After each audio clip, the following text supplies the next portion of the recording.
Already 750 ಎಕರೆ ನಾನು ಕೈಗಾರಿಕೆಗೆ ಇದು ಸಂಬಂಧಪಟ್ಟಂಗೆ ಇಟ್ಟಿದ್ದೀನಿ. ವಿತ್ ಅಪ್ರೂವಲ್ ಆಗೋದು ಒಂದೇ ಚಾನ್ಸ್ ಇದೆ. ಬೈ ಚಾನ್ಸ್ ಏನೋ ಕೈಗಾರಿಕೆ ಅಪ್ರೂವಲ್ ಆಗ್ಬಿಡುತ್ತೆ ಅಂದರೆ ದೊಡ್ಡ ಸಿಟಿ ಆಗುತ್ತೆ, ದೊಡ್ಡ ಸಿಟಿ ಆಗುತ್ತೆ. ಅದನ್ನ ಫೈನಲ್ ಅಂತ ಬಂದಿದೆ. ಹಣ ಬಿಡುಗಡೆಗೆ ಮಾತ್ರ ವೇಟ್ ಮಾಡ್ತಾವ್ರೆ. ಕೆಲವೇ ದಿವಸಗಳಲ್ಲಿ ಕೂಡ ದೇವರಾಜ ಸಮುದ್ರದ ಒಂದು ಭಾಗವನ್ನು ಕೈಗಾರಿಕೆಗೆ ಇಂಡಸ್ಟ್ರಿಯಲ್ಗೆ ಆಗಿ ಅಪ್ರೂವಲ್ ಆಗಿದೆ. ಫೈಲೆಲ್ಲ ರೆಡಿ ಮಾಡಿ ಕೊಟ್ಟಿದ್ದೀನಿ.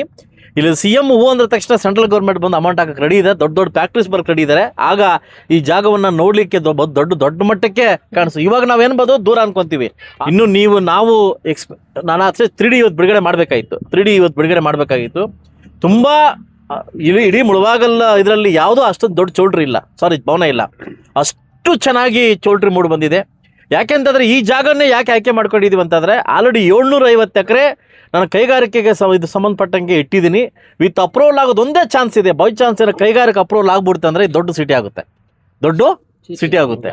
ಅದನ್ನ ಫೈನಲ್ ಅಂತ ಬಂದಿದೆ. ಹಣ ಬಿಡುಗಡೆಗೆ ಮಾತ್ರ ವೇಟ್ ಮಾಡ್ತಾವ್ರೆ. ಕೆಲವೇ ದಿವಸಗಳಲ್ಲಿ ಕೂಡ ದೇವರಾಜ ಸಮುದ್ರದ ಒಂದು ಭಾಗವನ್ನು ಕೈಗಾರಿಕೆಗೆ ಇಂಡಸ್ಟ್ರಿಯಲ್ಗೆ ಆಗಿ ಅಪ್ರೂವಲ್ ಆಗಿದೆ. ಫೈಲೆಲ್ಲ ರೆಡಿ ಮಾಡಿ ಕೊಟ್ಟಿದ್ದೀನಿ. ಇಲ್ಲಿ CM ಹೂ ಅಂದ ತಕ್ಷಣ ಸೆಂಟ್ರಲ್ ಗೌರ್ಮೆಂಟ್ ಬಂದು ಅಮೌಂಟ್ ಹಾಕಕ್ಕೆ ರೆಡಿ ಇದೆ. ದೊಡ್ಡ ಫ್ಯಾಕ್ಟ್ರೀಸ್ ಬರಕ್ಕೆ ರೆಡಿ ಇದ್ದಾರೆ. ಆಗ ಈ ಜಾಗವನ್ನು ನೋಡಲಿಕ್ಕೆ ದೊಡ್ಡ ಮಟ್ಟಕ್ಕೆ ಕಾಣಿಸು. ಇವಾಗ ನಾವೇನ್ಬೋದು ದೂರ ಅನ್ಕೊಂತೀವಿ.